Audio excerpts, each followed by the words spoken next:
जय Hind friend. Geography का तीसरा चैप्टर हम लोग स्टार्ट कर रहे हैं और इस चैप्टर का नाम है वाटर रिसोर्स। और एक नई बात कि ये बोर्ड जो है अब फुल स्क्रीन पे काम कर रहा है, ठीक ना, फुल स्क्रीन पे काम करेगा और हम लोग आसानी से अब इसमें देख सकते हैं। ठीक है, नाम क्या है? एक मिनट, फुल स्क्रीन पे तो काम कर रहा है। अब इस पे पेन पे थोड़ा सा क्लिक कर देते हैं, एक मिनट रुक जाइएगा। अभी सही है, ठीक ना। इसमें हमको देखना है चैप्टर नंबर 3। क्या बात है, पहले ही शुरुआत हो चुका है जो करना चाह रहे हैं। अभी सही है। इसमें हमको देखना क्या है? इसमें हमको देखना है चैप्टर नंबर 3, ठीक है, चैप्टर नंबर 3। थोड़ा इस पे बताइएगा कि ये बोर्ड में आपको किस तरीके का कुछ फायदा दिख रहा है या फिर पहले से बेटर है कि नहीं है, ये बताना। हम हर नई चीजें खोजने का प्रयास कर रहे हैं केवल इसलिए ताकि क्लास रेगुलर चल सके, ठीक ना। इसका नाम क्या है? इस चैप्टर का नाम है वाटर रिसोर्स। इस चैप्टर का नाम है वाटर रिसोर्स।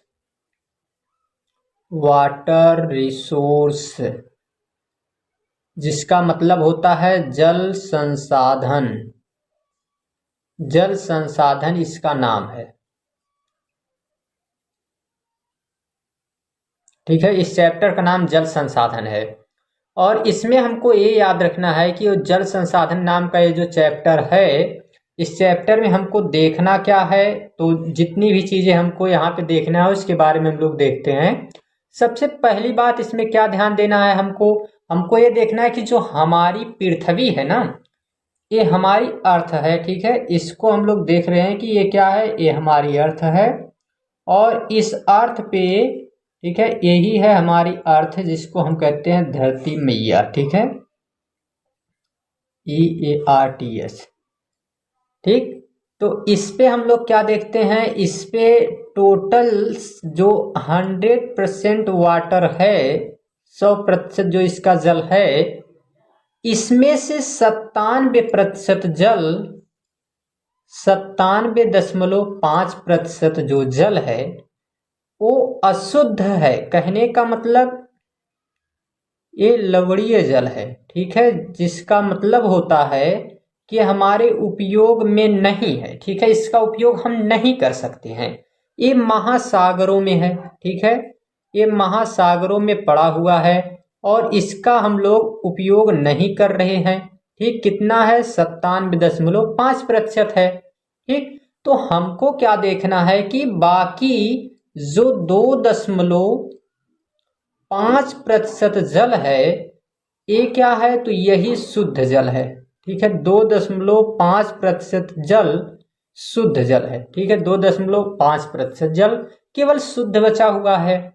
इस 2.5% में हम देखते हैं कि इसका जो है केवल 1.97%, इस 2.5% का 1.97% जो जल है ये किसके रूप में है? तो ये पोल पर है, पोल पर और ऊंची ऊंची चोटियों पर। पोल का मतलब क्या होता है? ध्रुव होता है सर जी।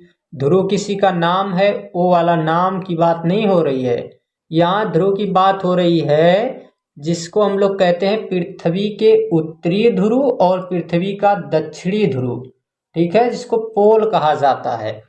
ऐसा ना समझना कि ये किसी का नाम है, ठीक है। तो इसके बारे में बता रहे हैं। ध्रुव जो है, ठीक है, यहाँ पे हमको मिलता है 1.97% जल और ये किसके रूप में पड़ा हुआ है? ये पड़ा हुआ है बर्फ के रूप में, ठीक ना।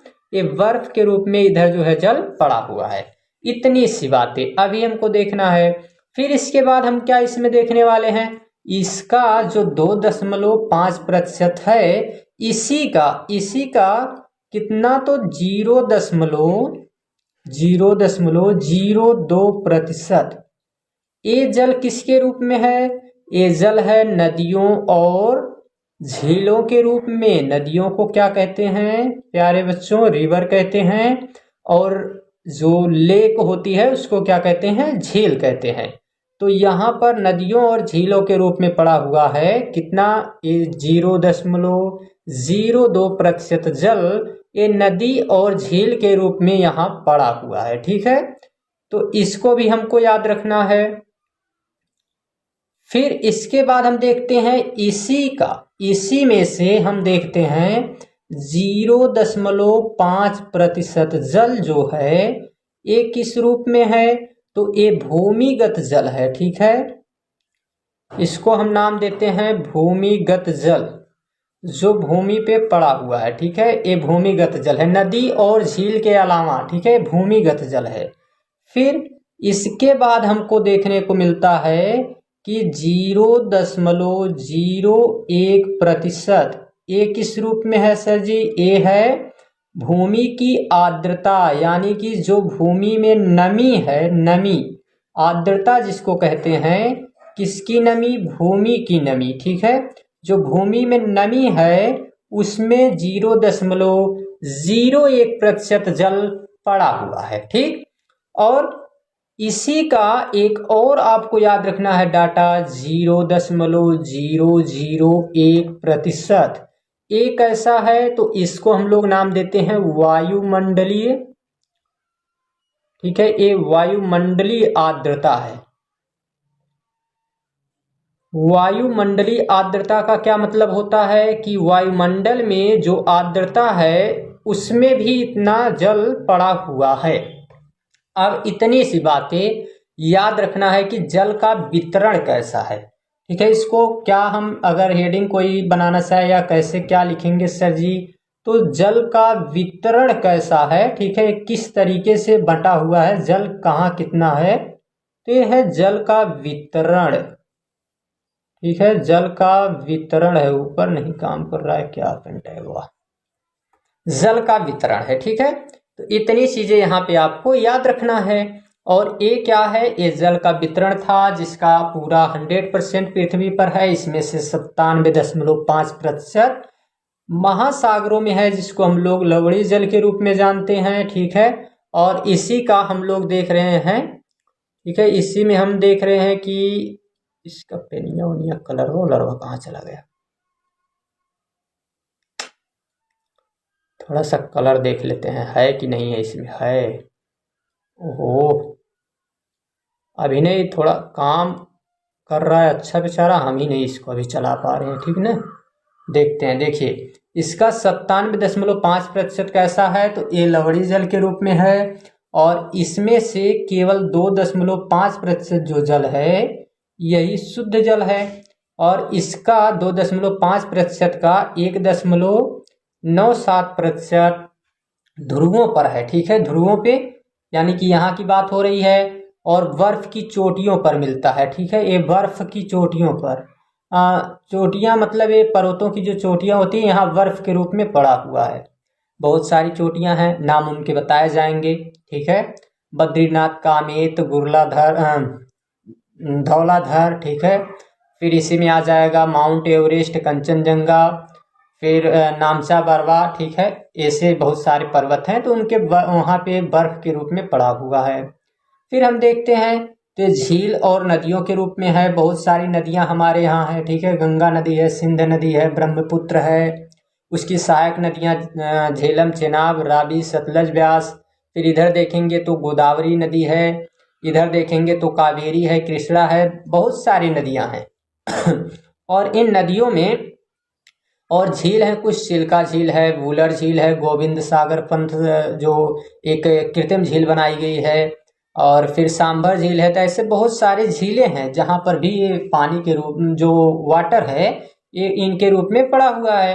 फिर यहीं पे हमको भूमिगत जल मिलता है। ठीक है, जो किसी नदी और इस तरीके से झील में नहीं है, लेकिन फिर भी कई जगह है, तालाब वगैरह में पड़े हुए हैं ऐसे। ठीक है, तो इनको भूमिगत जल कहेंगे। अब जो है नमी भूमि की कैसी, मतलब इसका क्या है, जब हम देखते हैं मिट्टी, तो मिट्टी में कुछ नमी दिखाई देती है, और उसे नमी को क्या नाम दिया जाता है, वो है मिट्टी की आर्द्रता। ठीक है, तो वहां पर भी जल पाए जाते हैं, कितना, 0.01%।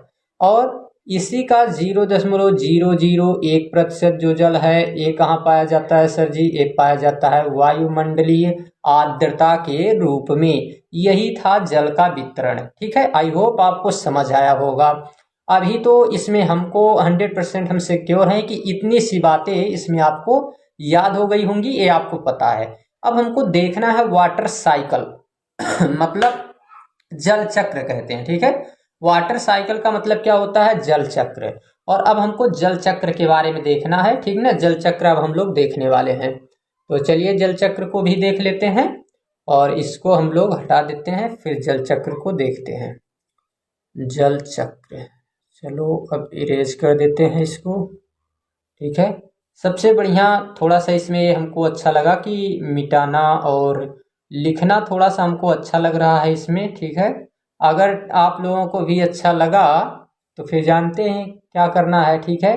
डेली जो है इसको आपको देखना है, बाकी आपको कुछ नहीं करना है। और डेली अगर आप लोग इसको देखते हैं तो डेली हम पढ़ाते रहेंगे। हमको सबसे ज़्यादा अगर आनंद किसी काम में आता है तो पढ़ाने में, और पढ़ने से ज़्यादा अच्छा लगता है, ठीक है। बाकी बस इसमें डेली आप लोग जुड़े रहिए तो हम डेली पढ़ाते रहेंगे, और क्लास कभी मिस नहीं होने वाली है। बस आप लोगों का जो है साथ रहना चाहिए, डेली देखने वाले हों, फिर हमको पढ़ाने में कहा जा रहा है तो पढ़ाते ही रहेंगे। देखते हैं वाटर साइकिल, ठीक है। वाटर साइकिल देख लेते हैं। अरे क्लिक हो जाओ भाई, हाँ ठीक है। हमको क्या देखना है, हमको देखना है वाटर साइकिल। अरे काम करो ना तो तुमको हम वाटर साइकिल, इसको क्या कहते हैं सर जी, हिंदी थोड़ा बताइए। हिंदी में कहते हैं जल, वाटर को, और इसको साइकिल को कहते हैं चक्र, जल चक्र। जबकि सभी लोग जानते हैं, इतने ज़्यादा वो बातें नहीं हैं, सब बेचारे बच्चे बड़े समझदार हैं और इनको पता है इसको कहा जाता है जल चक्र, ठीक ना। तो इसी के बारे में हमको देखना है। सोच रहे हैं पेन पैड वो नीचे कोई कापी उपी रख दी जाए ताकि थोड़ा काम अच्छे से करे, ठीक ना। तो देखते हैं अब इसमें हम वाटर साइकिल में कैसे, इसका मतलब क्या है पहले समझ लीजिए। मतलब जल जो है एक स्थान से जल दूसरे जगह जाएगा, दूसरे जगह से तीसरे जगह, तीसरे जगह से चौथे जगह, और चौथे जगह से पांचवी जगह, फिर उसी जगह पे आ जाएगा। इसी को क्या नाम दे देंगे, इसी को नाम दे देंगे चक्र, ठीक है। देखो चक्र का मतलब तुम यहाँ से चले और यहाँ से चले, वही तुम का मतलब जो देख रहे हो अभी वीडियो, ठीक है, तुम्हारी बात कर रहे हैं, ऐसा ना सोचना किसी दूसरे को कह रहे हैं। और यहाँ से तुम चले, तुम्हारा मन था कि चलते हैं सर जी से कुछ पूछते हैं कि सर जी देखिए ये वाला हमको आ नहीं रहा है, अभी सामाजिक विज्ञान में दिक्कत है, तो कैसे जो है इसको सॉर्ट आउट करेंगे। तो आप आ गए यहाँ से, ठीक है, क्लास आपका जहाँ था वहाँ से आप आए यहाँ, यहाँ आपकी मुलाकात नहीं हुई, फिर यहाँ से आप चले आए यहाँ से घूमते घूमते और फिर आप उसी स्थान पे आ गए। और हमको जो है हम पहले से ही क्लास में पढ़ा रहे थे, हम तुमको बोले कि कहाँ घूम रहे थे, बोले सर ये आपको घूमने मैंने ढूंढने गए थे, और लास्ट में पता चला कि ये क्या एक पूरा करके आ गए, एक साइकिल पूरा करके आ गए, ठीक है। और ऐसे डेली करते हो तो इसी को क्या कहेंगे, वाटर साइकिल, ठीक है। तो वाटर साइकिल इसको याद रखना है। अब हम लोग वाटर साइकिल भी देख लेते हैं, तो अभी घूमने का साइकिल था, ठीक है। अब वाटर साइकिल देखते हैं। वाटर साइकिल किसको कहते हैं सर जी, वाटर साइकिल बताइए, क्या बहकाए जा रहे हैं बच्चों को। वाटर साइकिल बस ठीक, वाटर साइकिल देखना है हमको। वाटर साइकिल में हम क्या देखते हैं, इसमें सबसे पहली बात आपको याद रखना है कि ये है जल, ठीक है, ये जल है। आपको इधर ध्यान देना है कि ये क्या है, ये जल है, ये रहा जल, ठीक है। यहाँ हम देख लेते हैं इधर ये रहा जल, समुद्र, इसको हम मान लेते हैं कि ये क्या है, ये समुद्र है, और इस समुद्र में ये जल पड़ा हुआ है, ठीक है, ये जल है। क्या कहते हैं इसको, इसको कहते हैं जल। यहाँ जल पड़ा हुआ है और ये समुद्र में है, ठीक है, समुद्र या महासागर में, ठीक, समुद्र या महासागर में है जब। अब यहाँ से क्या होगा कि यहाँ से वाष्पीकरण होगा, ठीक है, वाष्पीकरण होगा, और वाष्पीकरण के माध्यम से ये जल जो है ऊपर जाएगा, और यही जल ऊपर उठने के बाद यही अब क्या बनाएगा, ऊपर जाएगा कंडेंसेशन और फिर किसका निर्माण करेगा, बादलों का निर्माण करेगा। ठीक है, ये बादल यहाँ पे बन जाएंगे और यही बादल जब निर्माण हो जाएगा तो ये क्या है, ये बादल है। ठीक है, इनको हम क्या कहेंगे, बादल है, क्लाउड है। ठीक है, और यही बादल क्या करते हैं कि अब ये फिर से यहाँ से दूसरे स्थान पे जाएंगे, अपना स्थान चेंज करेंगे और यहाँ बादल बनने के बाद फिर हवा का उठना होगा और इसके कारण जो है वहाँ पे बारिश हो जाएगी। ठीक, अब यहाँ पे बारिश जब होगी तो यहाँ बादल बने और बादल बनने के बाद अब यहाँ से क्या करेंगे, अब बादल इधर आ गए हैं। ठीक है, ये बादल बेचारे कहे कि इधर ना बरसने वाले हैं, हम जाके केवल एक ही जगह बरसेंगे। ठीक है, तो यहाँ से अब बारिश होना शुरू हो गई और ये बारिश हो रही है और ये बारिश जब होती है तो ये जो है ये बारिश होके एक ही स्थान पे आके इकट्ठा हो गया। किसी जो है एक स्थान पे ये आके जल अभी जो भूमि पे गिर रहा है, पूरे पृथ्वी पे बारिश होगी। ठीक है, ये पूरे पृथ्वी पे बारिश हो रही है, मतलब पूरे पृथ्वी का मतलब है कि पूरे काफी जगह ये बारिश हुई है। ठीक है, अब ये बारिश जहाँ हुई है ये मैदानी क्षेत्र था, इस मैदानी क्षेत्र पे बारिश हो गई। अब यहाँ पे ये जल तो इस तरीके से फैला हुआ है, जल तो फैला हुआ है, बट ये क्या जल यहीं रहने वाला है, नहीं ना। तो ये जल फिर से क्या करेगा, नदियों के माध्यम से, ये नदियां हैं और इन नदियों के माध्यम से यही जल कहाँ चला जाएगा, यही जल चला जाएगा फिर से महासागर और समुद्र में। तो इनके बीच में एक चक्र का निर्माण हुआ और इसी को नाम दिया जाता है वाटर साइकिल। ठीक है, इनके बीच में जो यहाँ से यहाँ गया एक चक्र, फिर यहाँ से यहाँ गया और यहाँ से यहाँ और फिर यहाँ से यहाँ। ठीक है, इस तरीके से ये जो चक्र बन रहा है यही चक्र क्या कहलाएगा, इसी को नाम देंगे वाटर साइकिल। ठीक है, वाटर साइकिल। थोड़ा काम बहुत ज़्यादा अच्छे से नहीं कर रहा है, करेगा काम, घबरा काहे रहे हो, कुछ दिन पहले चलने दीजिए। ठीक है, इसी को वाटर साइकिल कहते हैं। अब बताइए इसमें क्या दिक्कत है आपको। वाटर साइकिल यदि किसी को नहीं समझ में आया है तो कभी नहीं समझ में आने वाला है। ठीक है, रीजन है उसके पीछे का, क्योंकि इससे बेटर आपको क्लास 10 में वाटर साइकिल कोई भलाई क्या ही पढ़ाएगा। ठीक है, क्या करोगे इससे ज़्यादा जानकर, वाटर साइकिल इतना बहुत है। बाकी डिटेल में पढ़ना है आपको, डिटेल में पढ़ना है तो आ जाइए। स्टार्ट कर रहे हैं हम जियोग्राफी, पॉलिटी, हिस्ट्री, इकोनॉमिक, तीनों सब्जेक्ट फाउंडेशन कोर्स। और फाउंडेशन कोर्स का मतलब होता है ना एक एक चीज़ों को डिटेल में पढ़ना। उधर आइए फिर आपको दिखाते हैं क्या लेवल होता है पढ़ाने का और पढ़ने का। अब ये क्लास 10 का है, यहाँ बच्चों को पढ़ाया जा रहा है, बच्चों की तरह पढ़ाया जाएगा। ठीक ना, तो आगे हम लोग बढ़ते हैं। जय भगवान, आगे बढ़ते हैं हम लोग। इसमें अब वाटर साइकिल कंप्लीट हो गया। ठीक है, अब क्या देखने वाले हैं सर जी, वाटर साइकिल तो आपने कंप्लीट कर दिया और समझ भी हमको आ गया है अच्छे से। अब आप क्या पढ़ाने वाले हैं, तो वाटर साइकिल अभी हो गया है, अभी बहुत सारी चीज़ें बची हैं। तो अब हमको क्या पढ़ना है, अब हमको देखना है इधर। चलिए आगे पढ़ लेते हैं हम लोग, अभी कैसे रुक जाएंगे, अभी तो पढ़ना ही है। तो इसमें अब हमको क्या देखना है, अब हम देखेंगे कि सबसे पहले तो हम बात करेंगे, ये है हमारा बेचारा भारत। ठीक है, बेचारा भारत कहने का मतलब ऐसा नहीं है कि किसी से कमज़ोर है, नहीं, अच्छा देश है, हमारा देश है, अच्छा रहेगा ही। ठीक है, तो इसके बारे में आज हमको देखना है कैसा बन रहा है आज भारत, अच्छा नहीं लग रहा है और इस पे इतना ज़्यादा अच्छा नहीं बनेगा। ये बोर्ड हम अभी पेन टैब पे बना रहे हैं और पेन टैब पे एक फुल स्क्रीन वाला पहली बार चला रहे हैं। ओहो, घोर ये सही ना बन रहा है। ठीक, इससे अभी हटाते हैं।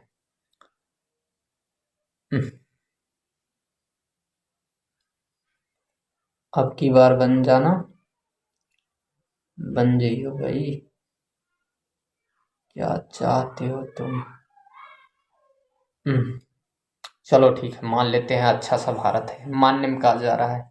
इसमें हमको क्या देखना है, ठीक है, इसमें हमको देखना है कि ये जो हमारा भारत देश है ना, इस भारत देश में पूरा विश्व, इसको हम मान रहे हैं कि ये पूरा विश्व है, ठीक है, ये पूरा विश्व है। तो इस पूरे विश्व का, ठीक है, जब हम इसको पूरा विश्व मान रहे हैं तो यहाँ हम ये देख रहे हैं कि इस पूरे विश्व का अगर हम देखें तो हमारे पास जमीन कितनी है सर जी? जमीन है केवल 2.23%। ठीक, ये पूरे विश्व की 2.43, शायद 2-3 हम बोल दिए होंगे, 2.43% क्या है, इतनी हमारे पास भूमि है, भूमि। ठीक, ये पूरे के पूरे 100% का केवल और केवल हमारे पास कितनी जमीन है? ठीक है, ये पूरा 100% है, तो इसमें से 98 का 97 के आसपास रहेगा, 97.6 इनके आसपास जाएगा। ठीक है, तो 2.43% हमारे पास जमीन है पूरे विश्व की। 2.43% जब हमारे पास जमीन है तो जनसंख्या कितनी है? जनसंख्या की अगर बात करें तो जनसंख्या हमारे पास 17.5% है। ठीक है, 17.5%। कब की बात है? ये बात है 2011 के डाटा के अनुसार।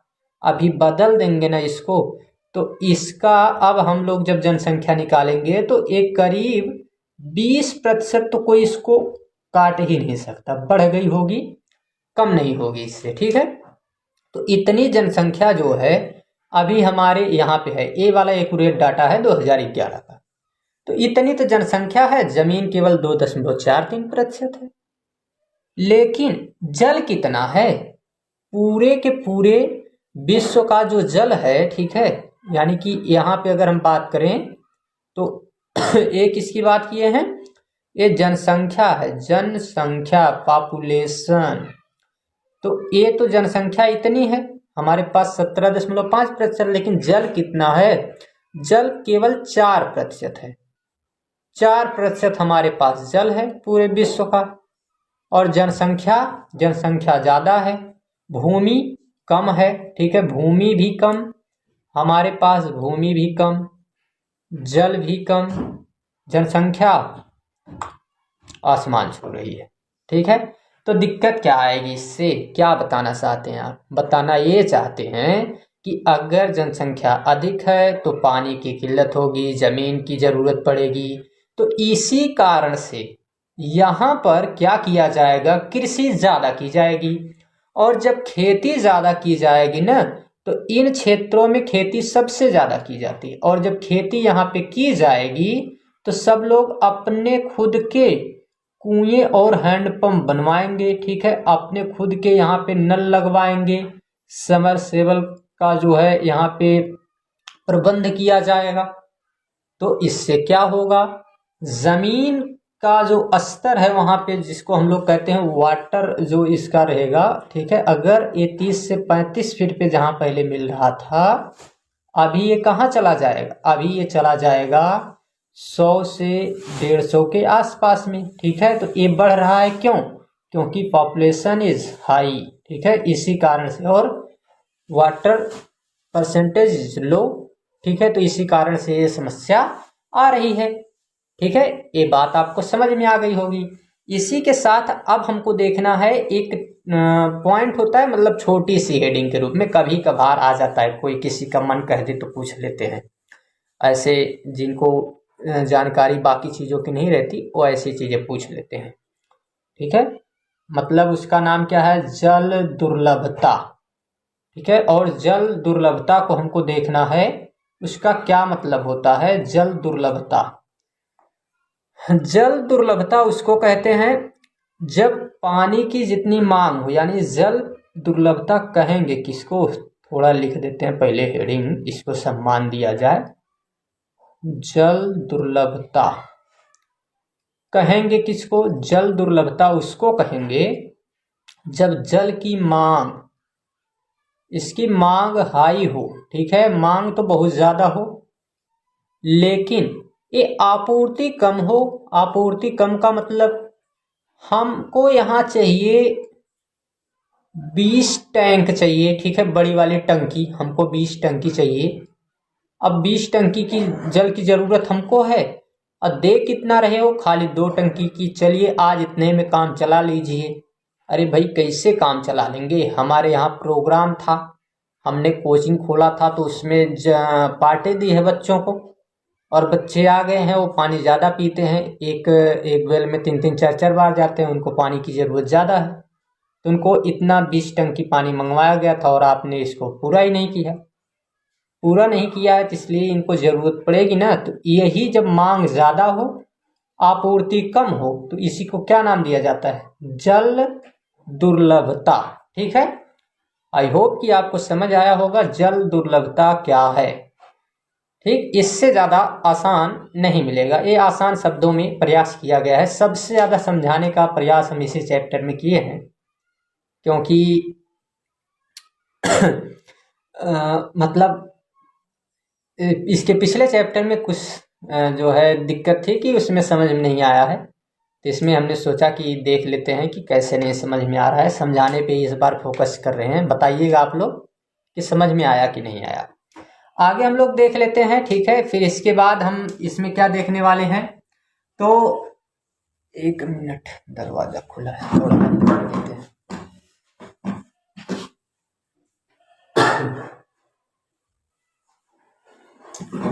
डोर इज ओपन, खुला ही रह गया था, ठीक ना। अभी हम लोग देखते हैं इसमें, अब हमको देखना क्या है, तो अब हम देखेंगे कि हमारे पूरे भारत में एक क्षेत्र है मासिन राम। ठीक है, मासिन राम कहाँ है, ये रहा मासिन राम, मेघालय में है। ठीक है, उसका नाम क्या है, मासिन राम।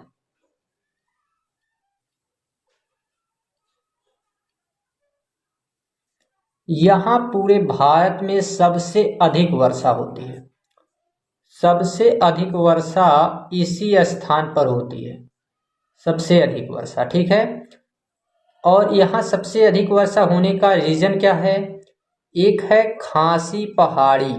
ठीक, ऐसी खासी पहाड़ी है, मतलब गले की जैसी दिखती है, और जब मानसून इसमें एक बार प्रवेश कर गया तो इसमें से तभी निकलेगा जब तक इस क्षेत्र में बाढ़ ना आ जाए। ठीक है, इसका नाम क्या है, इसका नाम है खासी पहाड़ी।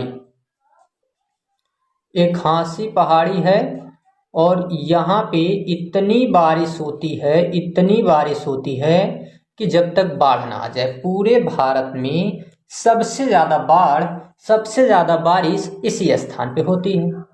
लेकिन भारत में ही एक स्थान ऐसा है जिसको हम कहते हैं थार डेजर्ट, वहां पर बारिश नहीं होती, थार मरुस्थल में यहाँ बारिश नहीं होती। इसके पीछे का क्या रीजन है, इसके पीछे का रीजन है कि ये जो हमारा भारत देश है, इस भारत देश में इधर जो है हमको देखने को मिलता है कि यही क्या है, यही थार डेजर्ट है।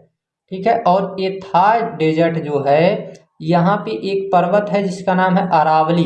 अरावली गुजरात से लेके दिल्ली के मजनू के टीले तक फैला हुआ है।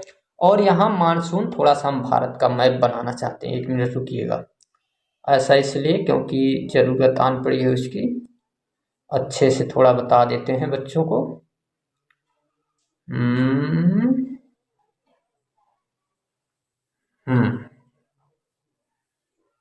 चलिए देखते हैं।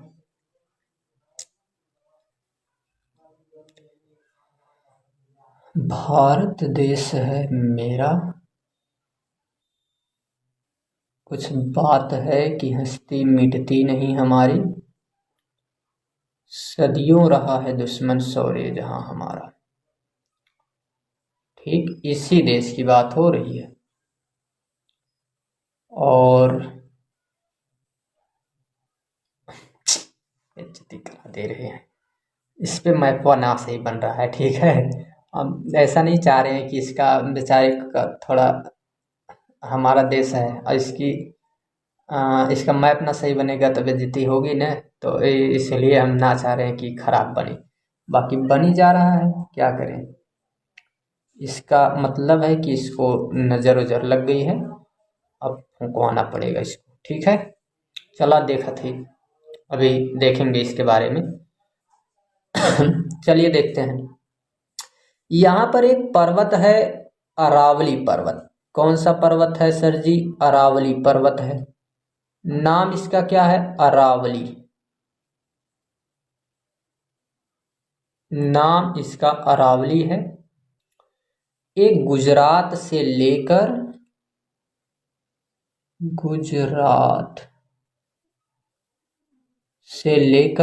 दिल्ली में एक स्थान है जिसका नाम है गुरुद्वारा है। समझना नहीं कुछ दूसरा, नाम खाली इसका सही नहीं है।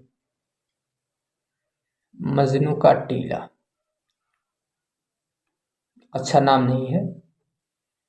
और गुरुद्वारा है ये, ठीक ना। यहाँ से यहाँ तक फैला है। और यहाँ पे जब मानसून जो है चलना प्रारंभ करता है तो मानसून बेचारा अच्छा आदमी तो है ही, ई चला मतलब हवाएं हैं, ठीक है। आदमी सच में ना समझ लेना उसको।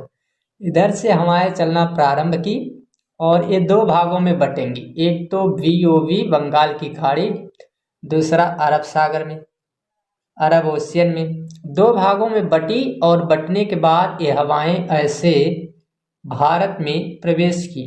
और यहाँ जाने के बाद ये मासिन राम में मुलाकात हो गई खासी पहाड़ी से। झमाझम बारिश हुई इधर, और बारिश होने के बाद अब ये जो है यहाँ पे हिमालय पर्वत भी था। यही हिमालय पर्वत जो है इधर उठा के थोड़ा रख दिया गया था, ठीक है। तो इसके कारण से अब जो है इधर ये घूम जाएंगी हवाएं। और इधर घूमने के बाद यहाँ पे अरावली पर्वत को देखेंगी तो यहाँ भी बारिश कर देंगी, ठीक है। किसी को ये लोग खड़े देख के वहाँ थोड़ा सा सोचते हैं कि डांस कर लिया जाए, तो उसी के चक्कर में बारिश हो जाती है। अब इधर बारिश हो गई तो यहाँ बारिश होने के कारण इस स्थान में मिल जाएगा मैदान। यहाँ पे मैदानी क्षेत्र हो जाएगा, ठीक है। इधर जो है क्या हो जाएगा? इधर हो जाएगा मैदानी क्षेत्र, ठीक है। यहाँ पे क्या होगा? यहाँ मैदानी क्षेत्र है। जैसे कौन कौन से मैदान है सर जी, कुछ बताइए नाम वाम उनका। तो जैसे नाम है उनका जयपुर, और इसी का एक और नाम है उदयपुर। तो जयपुर और उदयपुर के मैदान इधर मिल जाते हैं, राजस्थान में ही हैं। और ई वाला जोन क्षेत्र हुआ था, इस क्षेत्र में क्या हो जाता है? इस क्षेत्र में मिल जाता है मरुस्थल, ठीक है। इस क्षेत्र में मरुस्थल मिल जाता है और यहाँ पूरा का पूरा जो है बारिश वारिश होती नहीं है। तो इस पूरे क्षेत्र में मरुस्थल इसी को कहा जाता है, और इसी को नाम दिया जाता है थार मरुस्थल। तो इसी कारण से यहाँ बारिश होती नहीं, क्योंकि हवा इधर जा ही नहीं पा रही है। तो ये बात भी आपको समझ में आ गई होगी, कहाँ बारिश और कहाँ बारिश नहीं हो रही, क्यों नहीं हो रही, यही रीजन है इसका, ठीक। अब जाके हमको देखना है बहुउद्देशीय परियोजना, मल्टीपर्पज प्रोजेक्ट, ठीक। मल्टीपर्पज प्रोजेक्ट, बहुउद्देशीय परियोजना। अब इसमें कई परियोजनाओं के बारे में हमको देखना है। भाखड़ा नांगल परियोजना, दामोदर घाटी परियोजना, तो इन सभी परियोजनाओं के बारे में हम लोग देखते हैं, ठीक है। सबसे पहले तो परियोजना, बहुउद्देशीय परियोजना कहते किसको हैं, उसके बारे में हम लोग देखते हैं। फिर जो है आगे बढ़ेंगे एक एक परियोजना के बारे में। तो सबसे पहले हम लोग परियोजना देखेंगे, ठीक है। बहुउद्देशीय परियोजना कहते किसको हैं। ऐसी परियोजना इसका नाम क्यों रखे हैं? ऐसा इसलिए क्योंकि इसके एक नहीं बल्कि अनेक उद्देश्य होते हैं, इसीलिए हम लोग इसको क्या कहते हैं? इसको कहते हैं मल्टीपर्पज प्रोजेक्ट। कोई एक नहीं बल्कि मल्टीपर्पज है, इसके कई उद्देश्य हैं, इसी कारण से हम इसको क्या कहते हैं? मल्टीपर्पज प्रोजेक्ट, ठीक। इतनी सी बात पहली चीज याद रखना है। दूसरा इसमें क्या ध्यान देना है आपको? दूसरा, लाइट थोड़ा सा इसमें गड़बड़ होता है, लाइट वाला मामला डेली समझ नहीं आता इसको क्या किया जाए। तब चेहरे पे लगता है, और अगर बचाया जाए तो वो इस पे उजाला नहीं आएगा, और फिर ना बचाया जाए तो फिर ज़्यादा दिक्कत है। 1 मिनट देखते हैं, फोन गिर के फोटो उठ ना जाए, दिक्कत है। जय भगवान, जय भगवान, बचे रहना। इधर तो बढ़िया दिख रहा है, कहीं चले ना जाए ना तो चलिए देखते हैं, ठीक ना, बात ज़्यादा नहीं करते हैं, हमेशा बात करते रहते हैं मास्टर। इसमें अनेक इसके उद्देश्य हैं, और कौन कौन से उद्देश्य हैं कुछ गिनवा दीजिए सर जी। हाँ, कुछ इसमें काउंट कर लेते हैं हम लोग, कुछ उद्देश्य इसके जैसे, ठीक है। पहला उद्देश्य इसका क्या है, सबसे पहला अगर हम लोग उद्देश्य की बात करें तो इसका पहला उद्देश्य क्या है, इसका पहला उद्देश्य है कि बाढ़ को नियंत्रित करना, ठीक है। ऐसे 4-5 उद्देश्य आपको याद रखना है। तो पहला है बाढ़ को नियंत्रित करना, ठीक है। ये क्या किया जाएगा, यहाँ पे बांध बनाया जाएगा, और बांध बनाकर क्या करेंगे, बाढ़ को नियंत्रित करेंगे। ये एक नदी है, ठीक है, ये नदी है, और इस नदी में इस तरीके से जल इकट्ठा था, और ये जल जो इकट्ठा था तो क्या हुआ कि इसको हमें रोकना था, ठीक है। ये नदी आगे चली जा रही थी, मानने वाली थी नहीं, तो हम यहाँ पे क्या कर दिए कि इधर बना दिए बांध, ठीक है। अब यहाँ हम बांध बना दिए, तो यहाँ बांध बनाने से अब क्या होगा कि आसानी से हम अपने हिसाब से इसको जल जितना चाहेंगे उतना ही निकाल सकते हैं, और इससे इस क्षेत्र में जो बाढ़ की समस्या आती थी तो बाढ़ की समस्या यहाँ हो जाएगी समाप्त, ठीक है। तो बाढ़ को क्या कर सकते हैं हम लोग, नियंत्रित कर सकते हैं, ठीक। पहली बात बाढ़ नियंत्रण, बांध बनाकर पहला जो उद्देश्य हमारा है वो क्या है, बाढ़ को नियंत्रित करना, ठीक है। पहला उद्देश्य क्या याद रखना है आपको, बाढ़ को नियंत्रित किया जाएगा, ठीक। पहली चीज बाढ़ को नियंत्रित करेंगे।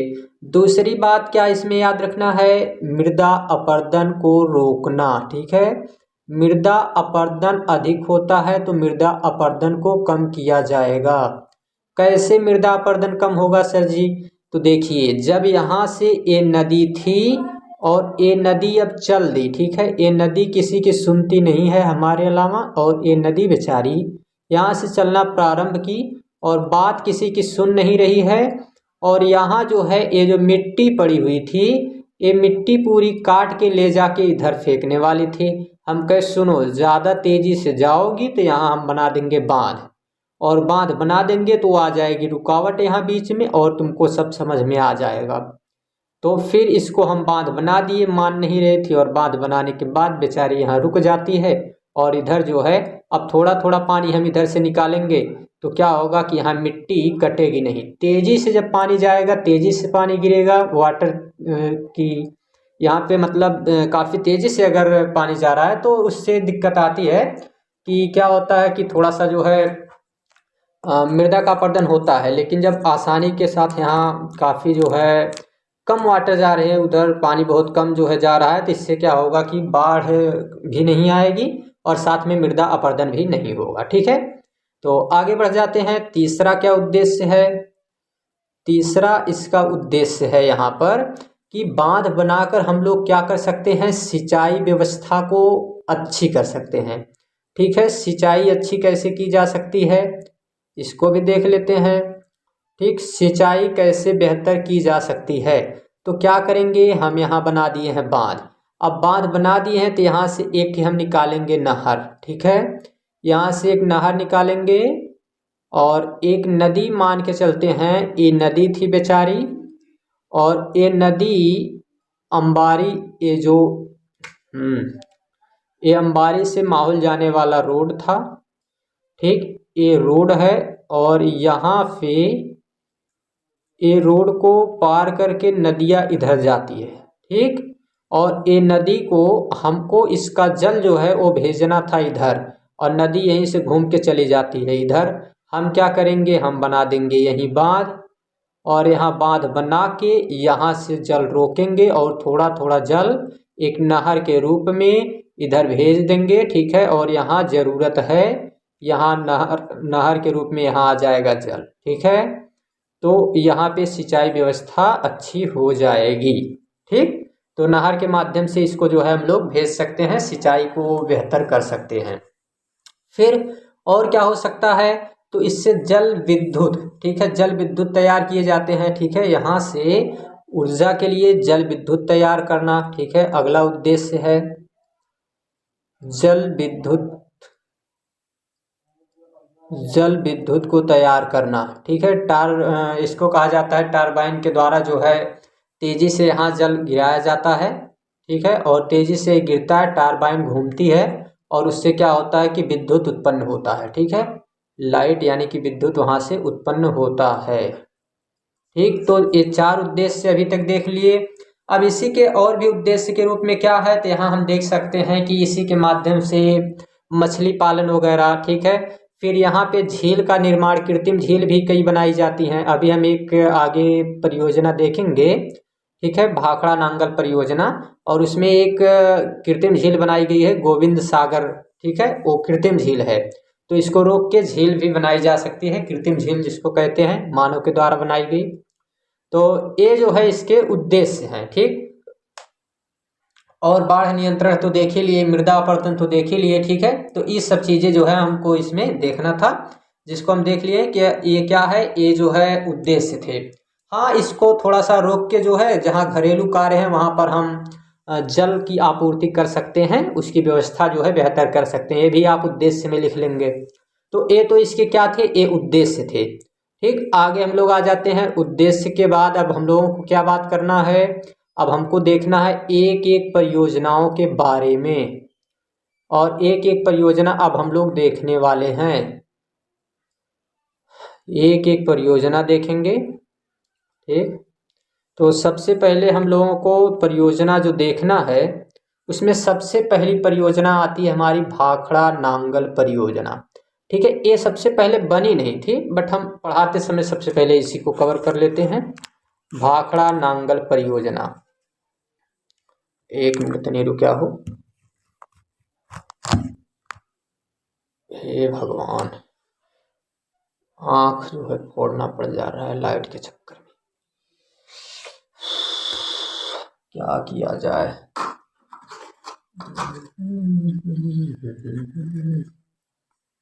जब इसी को बंद करना था तो लाइट का लगवा दिए हो। रुक जाइएगा थोड़ा सा, बड़ी परेशानी है, थोड़ी सी नहीं परेशानी है, बहुत परेशानी है। लाइट जला के पढ़ाना पड़ रहा है क्योंकि लाइट कट चुकी है। ठीक है, और लाइट आ भी नहीं रही है, पतन काहे ना आ रही है समझिए, ना आ रहा है। देखते हैं, ठीक, आगे चलते हैं, कोई बात नहीं, कुछ भी करना पड़े बच्चों को पढ़ाया जाएगा। ठीक, पढ़ाना तो पड़ेगा ही। तो पहली परियोजना है जिसका नाम है भाखड़ा नांगल परियोजना। बड़ी खराब,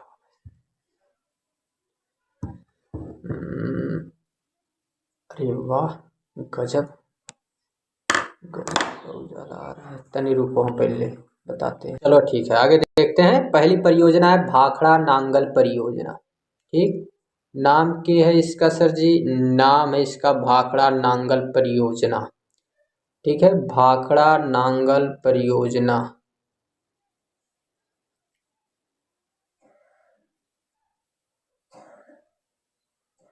भाखड़ा नांगल, भाखड़ा नांगल परियोजना।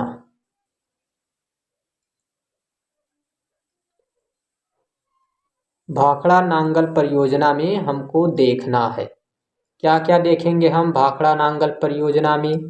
तो भाखड़ा नांगल परियोजना में सबसे पहली बात है, ठीक है, कि ये दुनिया का, पूरे विश्व का सबसे ऊंचा बांध। ठीक है, सबसे ऊंचे बांध के रूप में इसको जाना जाता है। ठीक, और ये जो है सबसे ऊंचा नहीं, सबसे बड़ी, ठीक है, इसको सबसे बड़ी कहेंगे, ऊंचा नहीं, सबसे बड़ी परियोजना है। ठीक, सबसे बड़ी परियोजना है, इसको भाखड़ा नांगल प्रोजेक्ट के नाम से जानते हैं। अब इसको हम देख लेते हैं, ये भारत में है कहाँ। ठीक, ये भारत के सबसे, भारत की सबसे बड़ी तो है ही, ठीक है, सबसे बड़ी परियोजना। और ये बनी कब थी, तो 1963 ईस्वी में, 1963 ईस्वी में ये पूर्ण हुई थी, 1963 ईस्वी में। और यह जो है पंजाब में है, हरियाणा में है, हिमाचल प्रदेश में है। पंजाब, हरियाणा, हिमाचल प्रदेश और राजस्थान में भी है थोड़ा। क्या बताना चाहते हैं सर जी? मतलब ये संयुक्त परियोजना है, इन राज्यों के द्वारा जोड़ के जो है बनाई गई, ये संयुक्त परियोजना इसको कहते हैं। ठीक है, इसके अंतर्गत दो बांध आते हैं। पहला आता है भाखड़ा, ये दोनों अलग अलग है, ऐसा ना समझना कि एक हैं। तो पहला है भाखड़ा, ठीक है, भाखड़ा जो बांध बनाया गया है, ये कहाँ है? तो हिमाचल प्रदेश में है।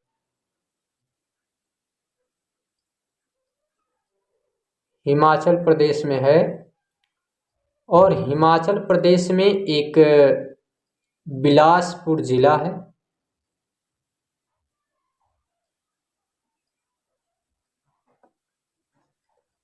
बिलासपुर जिला, इस बिलासपुर जिला में सतलज नदी पर, सिंधु की सहायक नदी है सतलज, इस सतलज नदी पर बनाया गया है। ठीक है, ये रही सतलज नदी और इसी सतलज नदी पे बनाया गया ये बांध है। ठीक है, इस बांध को बनाया गया है, नाम है इसका भाखड़ा बांध। भाखड़ा बांध है, इस सतलज नदी पर बनाया गया है। ठीक है, भाखड़ा बांध ये सतलज नदी पर बनाया गया है और है कहाँ? हिमाचल प्रदेश के बिलासपुर गांव में है। ठीक, और इसकी अगर ऊंचाई की बात की जाए तो ये जो है 226 मीटर, 226 मीटर ये हाइट पे है, ऊंचाई पर है। और इसी के पीछे यहाँ पर एक सागर बना है जिसको नाम दिया जाता है गोविंद सागर। एक मिनट, एक कृत्रिम झील बन गई है, कृत्रिम झील का निर्माण हो गया है और इसको नाम दिया जाता है गोविंद सागर। ठीक है, यहाँ पे बना है, यहाँ पे इधर एक झील बन गई है और उस झील का नाम क्या है? इस झील का नाम है गोविंद सागर। मैप में अभी हम दिखाएंगे, घबराइए नहीं कि ये मैप में नहीं आप दिखा रहे हैं। अरे हम बिना मैप के और मैप बिना हमारे रह ही नहीं सकता है, आप भी जानते हैं। ठीक ना, तो गोविंद सागर जो है ये यहाँ पे झील है। कैसी झील है? कृत्रिम झील है। ठीक, एक कृत्रिम झील है जो आदमी के द्वारा बना दी जाए ना, उसको कहते हैं कृत्रिम, और जो भगवान के द्वारा बना दी जाए ना उसको कहते हैं प्राकृतिक। भगवान मतलब प्राकृतिक के द्वारा बनाई गई है, भगवान का बनाते हैं, एक कई बार जन बना के चले गए। ठीक है, तो कृत्रिम झील मानव के द्वारा बनाई गई है और ये कहाँ है? तो भाखड़ा बांध के पास है। ठीक है, इसको कृत्रिम झील के नाम से जाना जाता है। और ये बनी कब थी? 1963 ईस्वी में ये पूरा हुई थी परियोजना। ठीक है, इस पे दो बांध यहाँ पे बनाए गए हैं और दो बांध यही कौन कौन से बांध हैं? तो इसमें है, पहला बांध है भाखड़ा बांध और दूसरा कौन सा है? दूसरा नांगल बांध है। ठीक है, पहला भाखड़ा और दूसरा नांगल। ठीक है, भाखड़ा और नांगल, दूसरा है नांगल। ठीक है, नांगल बांध भी देख लेते हैं। ये तो भाखड़ा था, अब नांगल जो है, नांगल बांध के बारे में भी देख लेते हैं। तो जो नांगल बांध है ना, भाखड़ा तो ये तो दिमाग खराब करके रखा है, नांगल ऐसे नहीं देखना पड़ता है।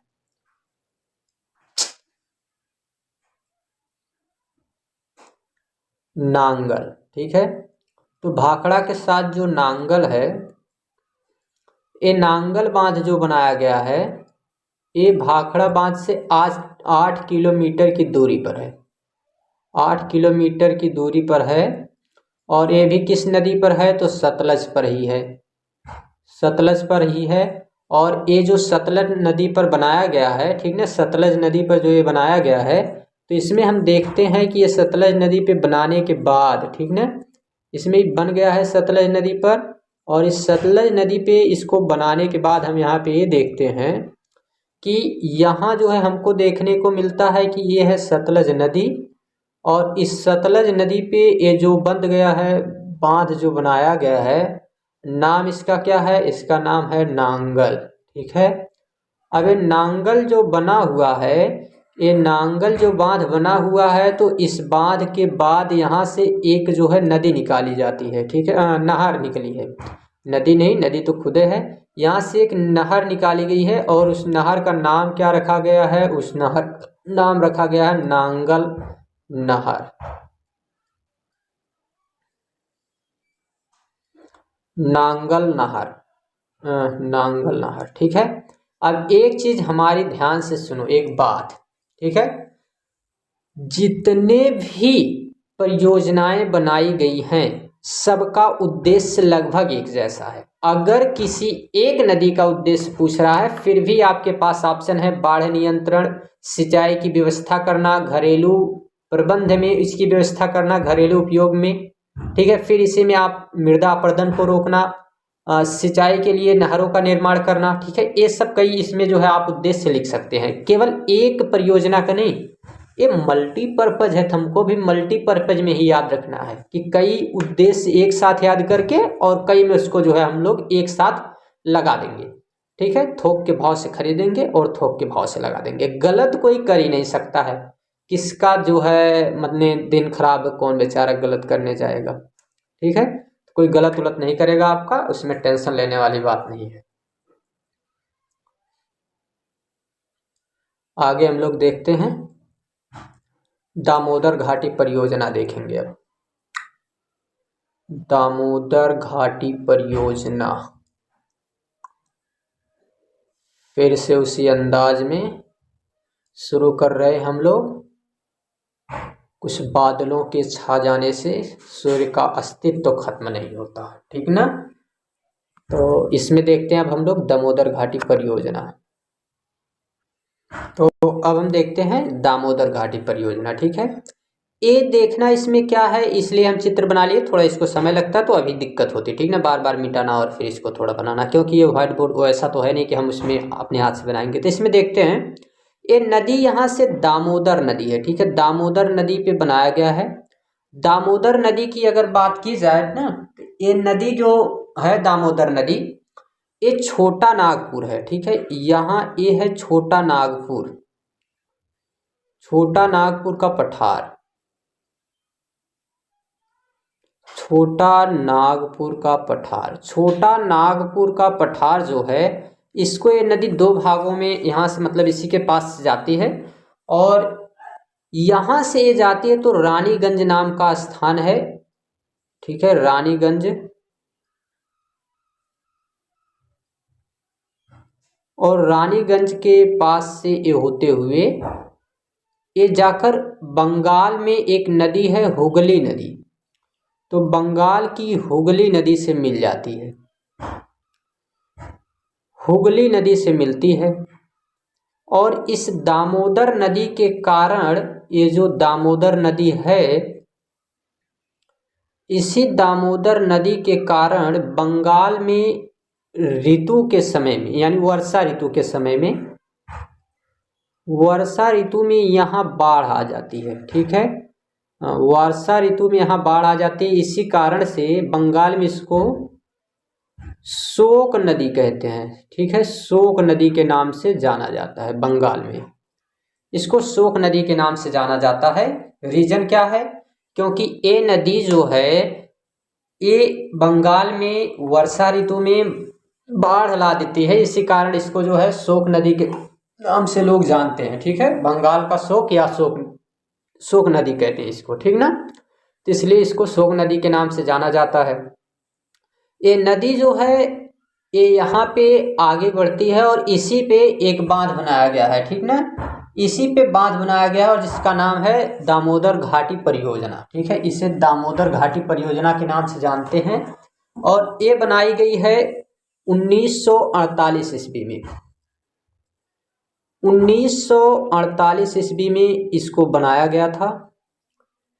ये स्वतंत्र भारत की पहली नदी घाटी परियोजना है।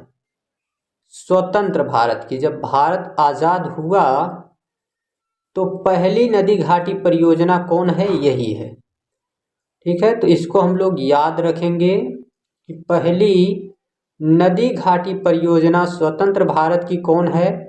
तो दामोदर घाटी परियोजना है, जो 1948 ईस्वी में बनी थी। और ये जो है आपको बता दें कि नदी घाटी परियोजनाओं को, बहुउद्देशीय परियोजनाओं को जवाहरलाल नेहरू का कहना था कि आधुनिक भारत का मंदिर है। आधुनिक भारत का मंदिर कहते थे। आधुनिक भारत का मंदिर कहते थे किसको? बहुउद्देशीय परियोजनाओं को जवाहरलाल नेहरू, ठीक है। आधुनिक भारत का मंदिर इसको कहते थे, ठीक है, आधुनिक भारत का मंदिर। और इस नदी घाटी परियोजना को जो बनाया गया है, इसके क्या उद्देश्य हैं? तो इसका भी उद्देश्य वही है, बाढ़ नियंत्रण करना, ठीक है, और बिजली की व्यवस्था करना, ठीक है, पनबिजली, ये सब के लिए जो है ये बनाई गई है, यही इसका उद्देश्य है, ठीक। तो ये क्या है? ये दामोदर घाटी परियोजना है, ठीक है। दामोदर घाटी परियोजना में इतनी बातें आपको याद रखना है।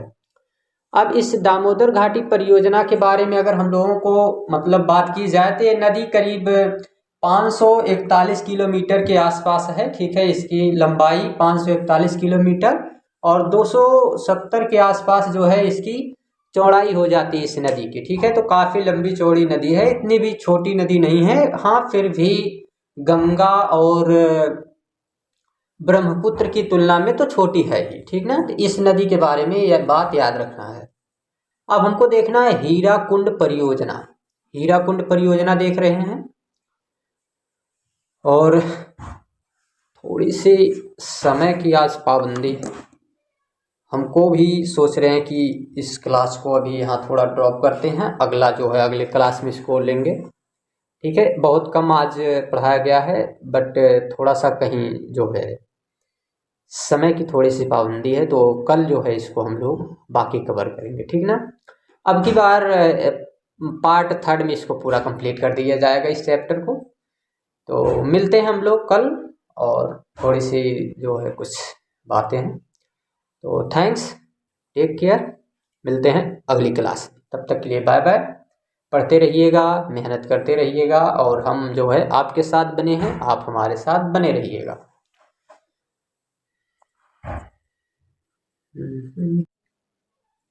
हीराकुंड बांध परियोजना, हीराकुंड बांध परियोजना, ठीक है। इसी को हम लोगों को आज देखना है,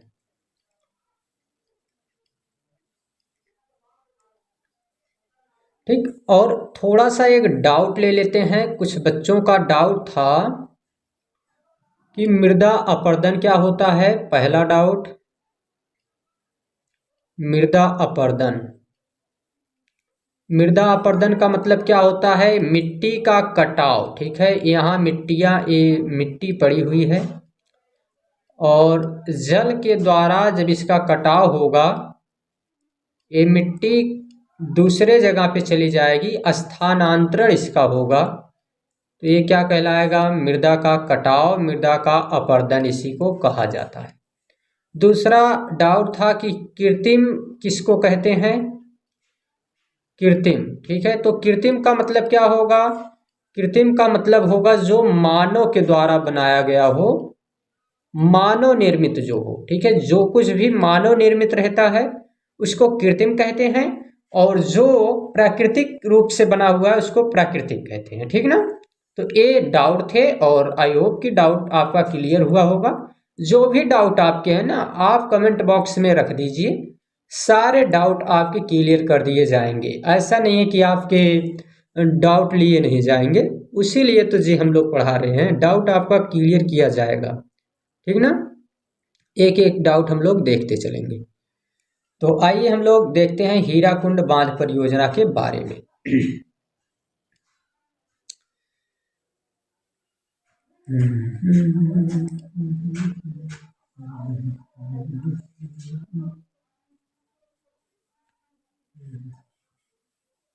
एक मिनट, थोड़ा सा यही बस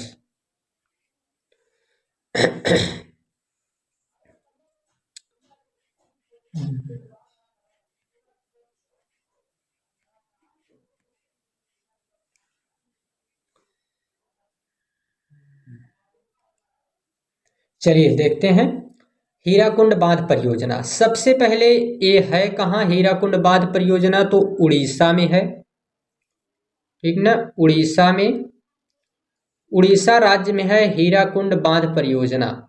और ये उड़ीसा राज्य में है और ये जो है किस नदी पर बनाया गया है? तो महानदी पर बनाया गया है, महानदी पर बना है हीराकुंड परियोजना। महानदी कहाँ है? उड़ीसा में महानदी पर बना है। और इसके बारे में अगर आपको बताया जाए तो ये जो परियोजना है इसकी ऊंचाई करीब 6100 मीटर है, ठीक है, ये 6100 मीटर, 61 मीटर है, 6100 नहीं, याद रखना है, 61 मीटर, 61 मीटर ऊंचा है और 4801 मीटर लंबा है।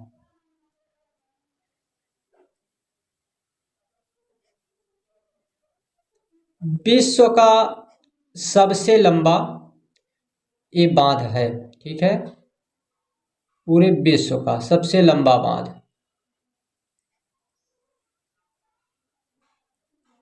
सबसे लंबा बांध है, ठीक है। और इसके बारे में ये याद रखना है कि ये क्यों बनाया गया है? तो बाढ़ नियंत्रण के लिए बनाया गया है, बाढ़ नियंत्रण इसका उद्देश्य है, बाढ़ को नियंत्रित करना, बाढ़ नियंत्रण के लिए, ठीक है, और बाढ़ नियंत्रण के साथ साथ सिंचाई व्यवस्था के लिए, सिंचाई व्यवस्था के लिए, साथ में पन बिजली उद्योग के लिए, ठीक है, पन बिजली जो जल से बिजली तैयार की जाती है, विद्युत तैयार किया जाता है, उसी का मतलब है पन बिजली को तैयार करने के लिए, ये इसके उद्देश्य हैं, ठीक ना, इसलिए इसको बनाया गया है। इसकी बात की जाए तो ये उड़ीसा में ही, ठीक है, उड़ीसा में एक संबलपुर नाम का स्थान है और उस संबलपुर से ये 14 किलोमीटर की दूरी पर बना हुआ है, महानदी में, महानदी पर ही बना है, स्थान है संबलपुर। और संबलपुर से 14 किलोमीटर की दूरी पर बना हुआ है, 14 किलोमीटर की दूरी पर, 14 किलोमीटर की दूरी पर ये बना हुआ है, ठीक ना। आगे हम देखते हैं, ये था हमारा हीराकुंड बांध परियोजना। तो हीराकुंड बांध परियोजना में इतनी सी बात आपको याद रखना है, ठीक ना। आगे हम लोग चलते हैं। तो इसमें स्लाइड हम चाहते हैं कि अब जो है इसको किसी को डिलीट नहीं किया जाएगा, बाकी ये स्लाइड आपको पीडीएफ के रूप में मिलती रहेंगी, ठीक ना। इस स्लाइड आपको पूरा मिल जाएगा, जो कुछ भी हम लिखे रहेंगे ये आपको ऐसे एज टू एज दे दिया जाएगा, जैसा है ऐसा आपको जो है प्रोवाइड करा दिया जाएगा। फिर दूसरा है नागार्जुन सागर बांध परियोजना।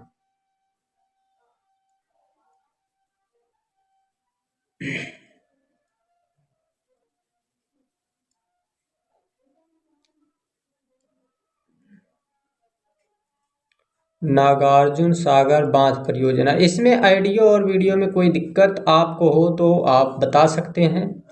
नागार्जुन सागर बांध परियोजना, इसके बारे में देखते हैं, ये है कहाँ? आंध्र प्रदेश में है, ठीक ना। ये आंध्र प्रदेश में बनाया गया है और आंध्र प्रदेश में सिंचाई की समस्या को दूर करने के लिए इसे बनाया गया था। इसे 1956 ईस्वी में, 1956 ईस्वी में इसको शुरू किया गया था, इस पे कार्य 1956 ईस्वी में इससे प्रारंभ किया गया, 56 ईस्वी में, ठीक है, 1956 ईस्वी में। और इसमें अगर बात की जाए तो ये जो है आंध्र प्रदेश का एक प्रमुख शहर जो हैदराबाद है, सभी को हम मैप पे देखेंगे अभी, ठीक ना, अभी घबराने की बात ना है। इनको एक्यूरेट मैप, इंडिया का मैप इसी पे ऐड किया जाएगा, बोर्ड ऐसा यहाँ आपको सब कुछ मिलेगा, ठीक है, ज़्यादा टेंशन वाली बातें नहीं है। तो हैदराबाद, और हैदराबाद से ये जो है करीब 144 किलोमीटर की दूरी पर है, 144 किलोमीटर की दूरी पर बांध बनाया गया है और उसी का नाम है नागार्जुन सागर बांध, ठीक है। ये जो है किस नदी पर है? तो ये नदी है कृष्णा नदी, कृष्णा नदी पर बनाया गया है। एक मिनट, अभी कैसा रहेगा, तो ये तो सही है। कृष्णा नदी पर ये बनाया गया है, और कृष्णा नदी पे ये जो बनाया गया है, अगर इसकी बात की जाए तो कृष्णा नदी पे तो बना है, लेकिन वहाँ पे एक नालकोंडा नाम का एक जिला है, ठीक है, नालकोंडा जिला है, नालकोंडा एक जिला है, और वहाँ उसी जिले में एक गांव है नंदीकोंडा, ठीक है, नंदीकोंडा, और इसी गांव के पास बना है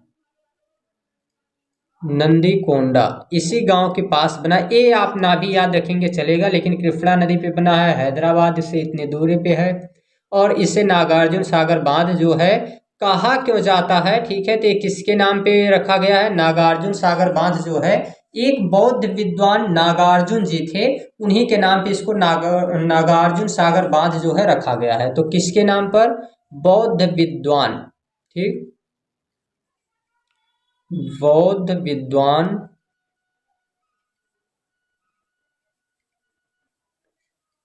विद्वान नागार्जुन, और इन्हीं के नाम पे रखा गया है।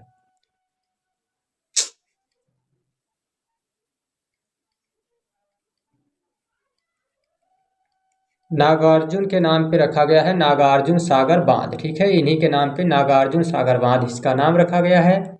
अगर हाइट की बात की जाए तो ये जो है 1450 मीटर लंबा है, 1450 मीटर, और अगर 125 मीटर ये क्या है, इतना ऊंचा है, ठीक है। तो इतनी बात आपको इसमें याद रखना है। नागार्जुन सागर बांध में आंध्र प्रदेश में बनाया गया है, और 1956 ईस्वी में इसमें कार्य शुरू किया गया। हैदराबाद से 144 किलोमीटर की दूरी पर है। कृष्णा नदी पर बनाया गया है, नालकोंडा नाम के जिले में, नंदीकोंडा नाम के गांव के पास में, और बौद्ध विद्वान नागार्जुन के नाम पर इसका नाम रखा गया है नागार्जुन सागर बांध, ठीक ना। इतनी सी बात याद रखना है, लंबाई और ऊंचाई ना भी याद रखेंगे तो चल जाएगा। अगला आ जाते हैं हम लोग तुंगभद्रा परियोजना, ठीक, अगली परियोजना है तुंगभद्रा परियोजना।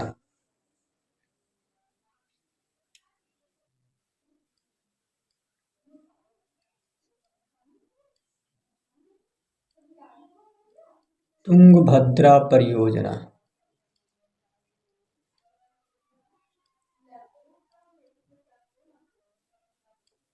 तुंगभद्रा परियोजना के बारे में देखना है। ये जो है संयुक्त परियोजना है आंध्र प्रदेश की और साथ में कर्नाटक की, आंध्र प्रदेश और कर्नाटक की ये संयुक्त परियोजना है। और ये बनी कहाँ है, तो कर्नाटक के बेल्लारी जिले में, कर्नाटक में एक जिला है बेल्लारी, और इसी बेल्लारी जिले में बनी हुई है। बेल्लारी जिले में किस नदी पर बनी है, तो ये तुंगभद्रा नदी पर बनी है, ठीक, तुंगभद्रा नदी पर। तुंगभद्रा नदी भी कृष्णा नदी की सहायक नदी है, और इसी पे बनी हुई है, और एक करीब 2441 मीटर लंबा है, और 49 मीटर ऊंचा है, 49 मीटर पॉइंट में रहता है, 54 करके ऐसा है मीटर ये ऊंचा है, ठीक है, इसकी ऊंचाई है। और ये जो है 1956 में बना था, 1956 में निर्मित हुआ। और इसमें याद रखना है कि 3 जो है नहर बनाई गई है, 3 नहर और जल विद्युत गृह भी इसमें बनाए गए हैं, नहर और विद्युत गृह, 3 नहर और विद्युत गृह भी इसमें बनाए गए हैं तुंगभद्रा परियोजना में। तुंगभद्रा परियोजना एक संयुक्त परियोजना है आंध्र प्रदेश और कर्नाटक की, जो बेल्लारी जिले में बनी है, कर्नाटक के बेल्लारी जिले में तुंगभद्रा नदी पर बनी है। तुंगभद्रा नदी पे जो ये बांध बना है, इसकी अगर हम लोग लंबाई की बात करें तो 2441 मीटर, और ऊंचाई 49.54 के आसपास है, ऊंचा है। और ये जो है 1956 में बना है, और 3 नहर इस पे बनाई गई तथा विद्युत गृह भी इस पे बनाए गए हैं। फिर आ जाते हैं हम लोग रिहंद परियोजना के बारे में। ठीक, रिहंद परियोजना देख लेते हैं। रिहंद परियोजना को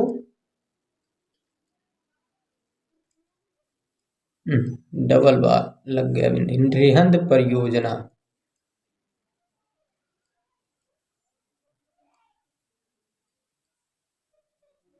रिहंद परियोजना, रिहंद परियोजना को दो नाम दिया जाता है, और एक तो इसी को कहते हैं गोविंद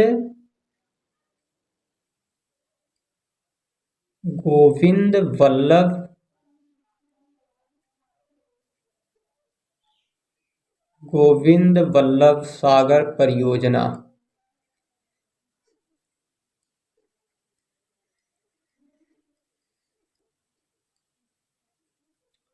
और एक नाम इसी का और है, और वो नाम है रेणुका बहुउद्देशीय परियोजना। रेणुका बहुउद्देशीय परियोजना,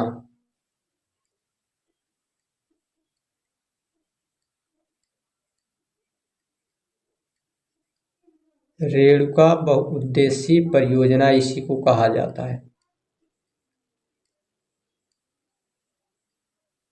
ठीक है, और ये जो है जल विद्युत का विकास करना इसका मुख्य उद्देश्य था। जल विद्युत का विकास करना,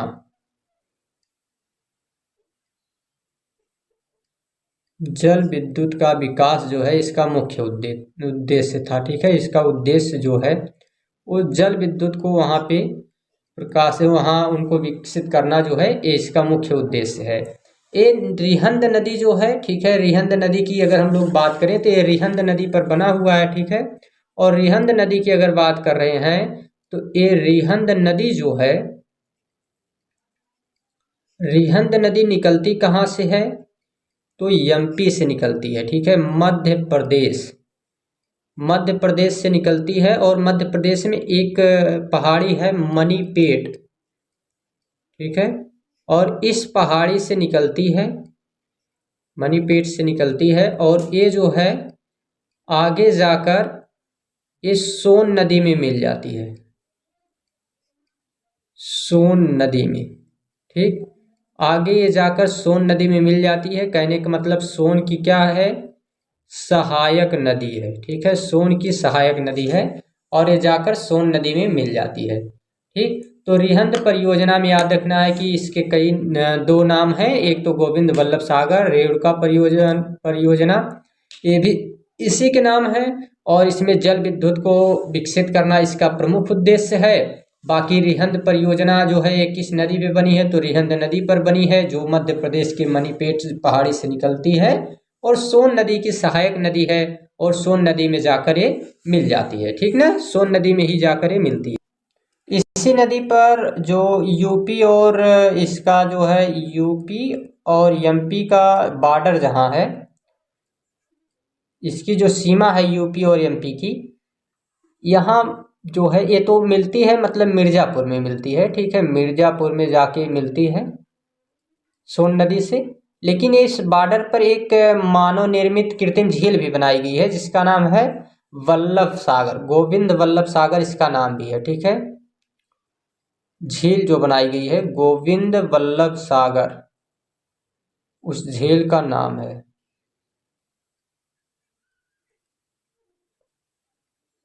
एक मानव निर्मित इस पे झील भी बनाई गई है। ठीक ना, तो इतनी सी बातें इसमें आपको रिहंद परियोजना में याद रखना है। ये जो है इसी में ये सबसे बड़ी अगर बात की जाए, इसमें सबसे बड़ी बात क्या है तो इसमें भी मानव निर्मित झील बनी है, और ये जो है मध्य प्रदेश के रिहंद नदी पे बनाया गया है, तो इसका नाम रिहंद परियोजना भी रहेगा, गोविंद वल्लभ सागर परियोजना भी रहेगा। ठीक है, इसके बाद हमको देखना है इंदिरा गांधी सागर परियोजना। ठीक है, इंदिरा गांधी जो सागर परियोजना, फिर इंदिरा गांधी नगर परियोजना कह सकते हैं, ये कहाँ बनी है, ये राजस्थान में बनी है। और इसके बारे में अगर बात करें तो ये सतलज और ब्यास जो नदी है इसके जल को, ठीक है, सतलज और ब्यास के संगम पर ये बनी है। ठीक है, यहाँ इसका जहाँ पे मिलती है सतलज और ब्यास, उस संगम पर बनी है, और हरिके नाम का एक बांध जो है वहाँ से निकलता है, हरिके नाम का बांध वहाँ बनाया गया है, वहाँ से जो है निकाली जाती है। ठीक, ये नहर परियोजना इंदिरा गांधी, ठीक है। और ये जो है रावी और ब्यास का जल अलग करने के लिए जो है इसको लाया जाता है, ठीक है, उसी के लिए बनाया गया था। और ये एक लंबी नहर बनाई गई है, करीब 649 किलोमीटर के आसपास जो है लंबी नहर है। तो इसको भी देख लेते हैं, इंदिरा गांधी नगर परियोजना, नहर परियोजना हो रहेगी, नगर थोड़ी रहता है।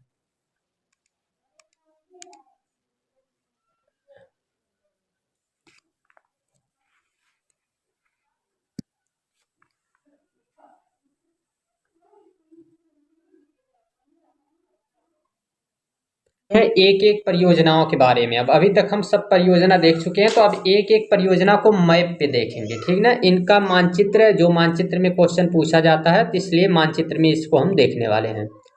आइए, सबसे पहला जो है इसमें आपको ध्यान देना है, सबसे पहला जो है इसमें हम लोग थोड़ी सी नदियों के बारे में देखेंगे और केवल उसका लोकेशन देख रहे हैं। मानचित्र में केवल लोकेशन पे ज़्यादा ध्यान देना होता है, ठीक है। तो लोकेशन सबसे पहला यहाँ से आपको याद रखना है कि एक नदी यहाँ से निकलती है और उस नदी का नाम है सिंधु, ठीक है, सिंधु नदी।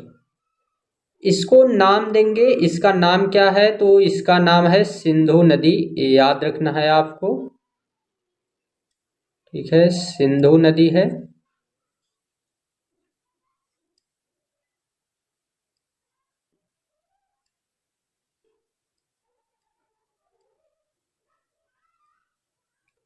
सिंधु नदी, ठीक ना।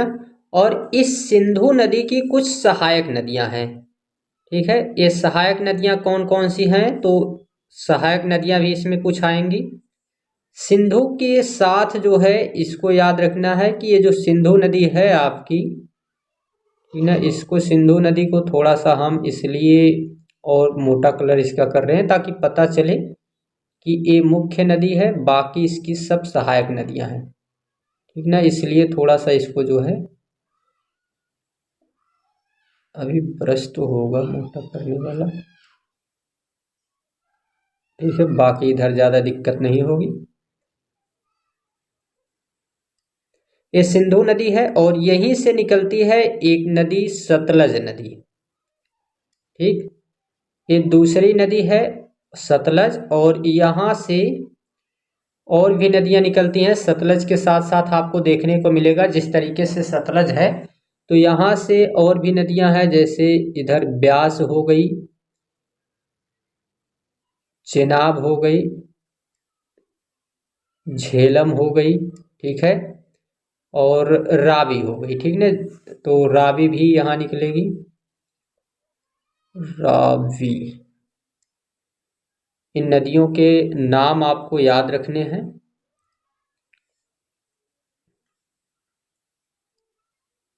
JCB, R और यस, ठीक। नाम इनका क्या क्या है, इनका नाम है झेलम, चेनाब,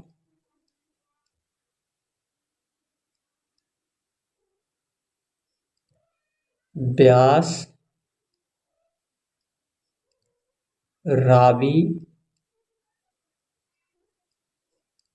और सतलज।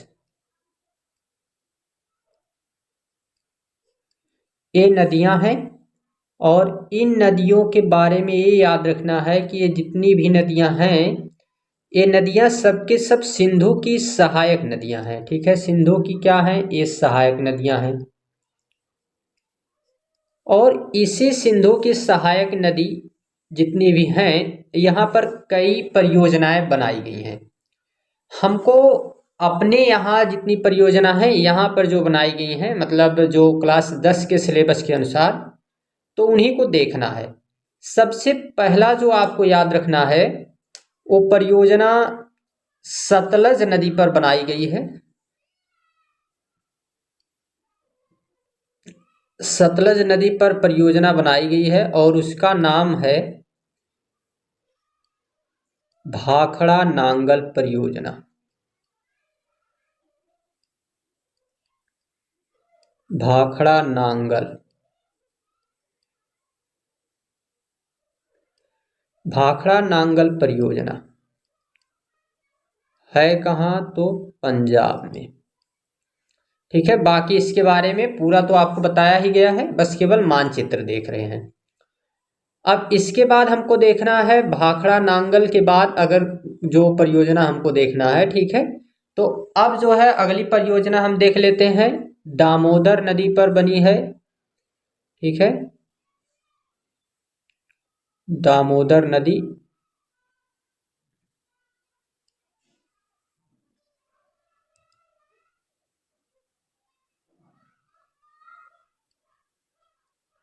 दामोदर नदी पे जो बनी है उसको कहेंगे हीराकुंड परियोजना या दामोदर घाटी परियोजना।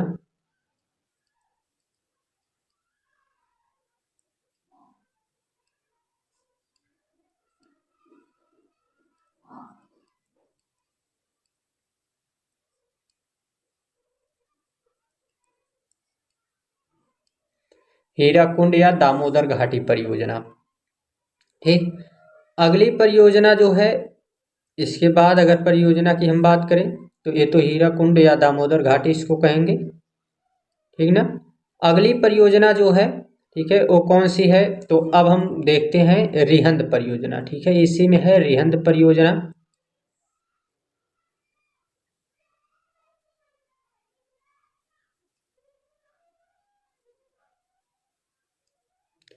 और रिहंद परियोजना पे बांध बनाया गया है, ये रिहंद नदी पर ही बांध है। ठीक है, रिहंद नदी पर, और इसको गोविंद वल्लभ पंत सागर भी कहा जाता है, रेणुका परियोजना भी कहा जाता है, इसके बारे में बताए थे हम आपको। तो यहाँ रहेगी रिहंद परियोजना।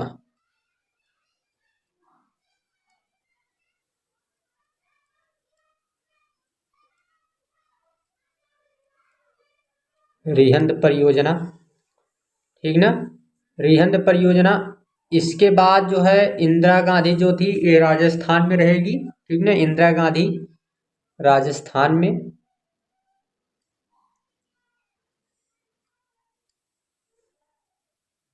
वो तो केनाल थी।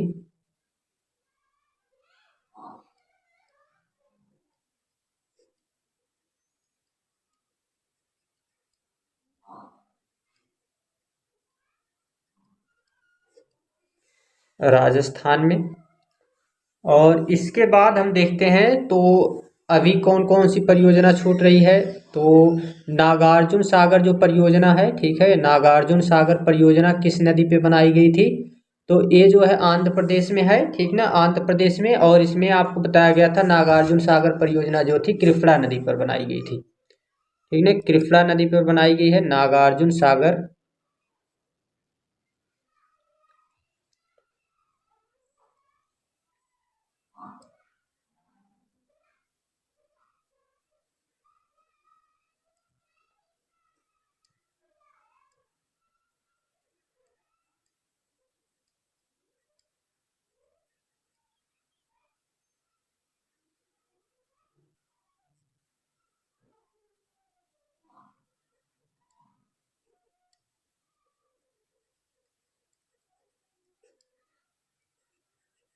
आंध्र प्रदेश में है नागार्जुन सागर परियोजना।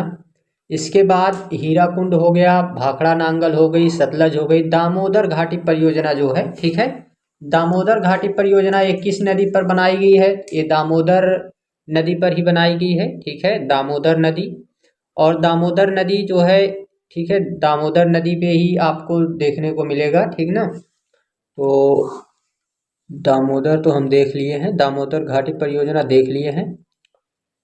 अभी कौन कौन इसमें परियोजना जितनी थी तो वो हो गई है, एक भाखड़ा नांगल हो गई पहली परियोजना, फिर रिहा इंदिरा गांधी दूसरी, दामोदर घाटी दूसरी हो गई, नागार्जुन सागर हो गया, हीराकुंड।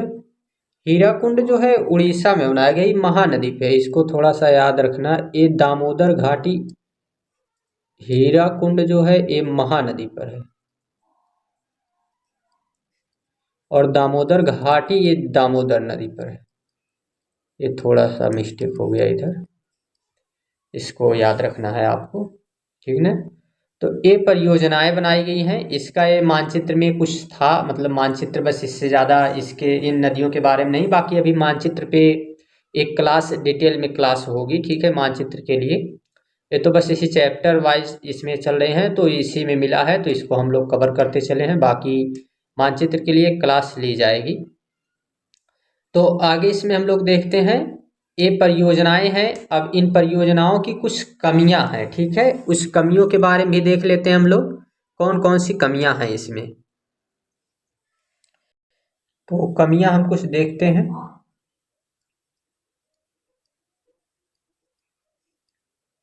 क्या क्या इसमें कमियां हैं, ठीक ना। तो कमियों की अगर बात की जाए तो यहाँ जो कमियां आती हैं उसमें हमको ये देखना है कि सबसे पहली बात, इसमें प्राकृतिक बहाव इनका कम हो जाता है, प्राकृतिक बहाव में कमी आएगी, बिल्कुल रुक जाएगा, ठीक ना। नदी इस तरीके से जा रही थी, ये रिवर है, और ये रिवर जो है बिल्कुल चली बेचारी, और इसको जो है बीच में बांध बनने के कारण इसमें रुकावट आ गई, ठीक ना। यहाँ बना दिया गया बांध, और यहाँ बांध बनने के कारण अब ये बांध बन गया तो यहाँ से आगे उसी तरीके से नहीं चल सकती है जैसे पहले चलती थी। तो इसमें प्राकृतिक बहाव की कमी जो है हमको देखने को मिलता है। जैसा पहले जो है प्राकृतिक बहाव हो रहा था वैसा अभी नहीं हो रहा है, ठीक है। फिर दूसरा है, इसमें क्या होगा, दूसरी कमी के रूप में हमको याद रखना है कि इसमें यहाँ नीचे जो है जल काफ़ी समय तक रहने के बाद तलछटी इसमें जो है थोड़ी सी काफ़ी कठोर हो जाती है, और यहाँ जीव जंतुओं के रहने के लिए जो है उपयोगी नहीं होता है। तो जीव जंतुओं के लिए, बायोडाइवर्सिटी के लिए जो है, पारिस्थितिकी तंत्र के लिए ये अच्छा नहीं माना जाता है, दूसरी कमी के रूप में है। फिर इसी के कारण जब यहाँ काफ़ी बड़ी बड़ी झीलें निर्मित की जाएंगी और जल संचयन अधिक होगा, ज़्यादा रोका जाएगा यहाँ जल, तो इससे भूकंप जैसी समस्या भी आती है, ठीक है।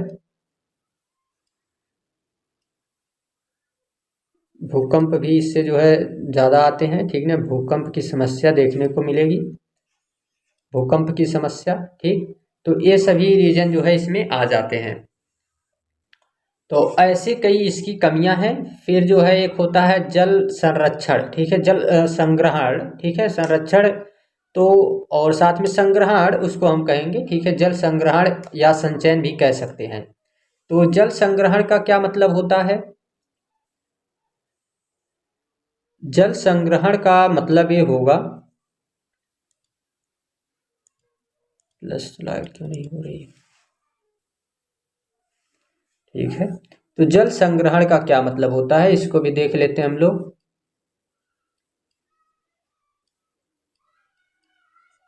जल संग्रहण का मतलब होता है कि जिस स्थान पर जल की आपूर्ति नहीं हो रही है, जैसे ये मकान है किसी का,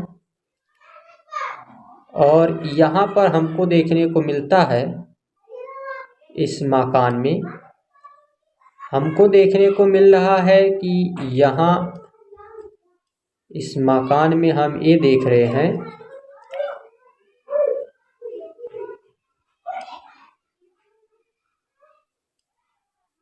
ठीक ना, इस मकान में हमको क्या देखने को मिल रहा है कि यहाँ जब बारिश होती है, ठीक है, बारिश के समय में क्या किया जाता है कि जल को रोका जाता है, बारिश के समय में इन क्षेत्रों में जल को रोकते हैं, और ये जल को रोक कर क्या करेंगे कि इस जल को जो रोका गया है इसे किसी पाइप के माध्यम से इसको एक बड़ी टैंक के रूप में जमा करके रखा जाएगा, और इसे बड़ी टैंक के रूप में जमा करेंगे कहीं, ठीक ना, एक बड़ी टैंक के रूप में इसको जमा किया जाएगा, और इस बड़ी टैंक में इसको रखा जाएगा ताकि बाद में जो है इसका उपयोग किया जा सके। अब ऐसा क्यों किया गया होगा, ठीक है, ऐसा इसलिए किया गया है ताकि जो है बाद में इसका उपयोग किया जाए। तो ये उसी तरीके से कि जब ज़रूरत होगी तो हम जो है इस जल से अपनी आवश्यकता की पूर्ति कर लेंगे, और इसीलिए जो है ये जल संग्रहण जैसी व्यवस्था लागू की गई है।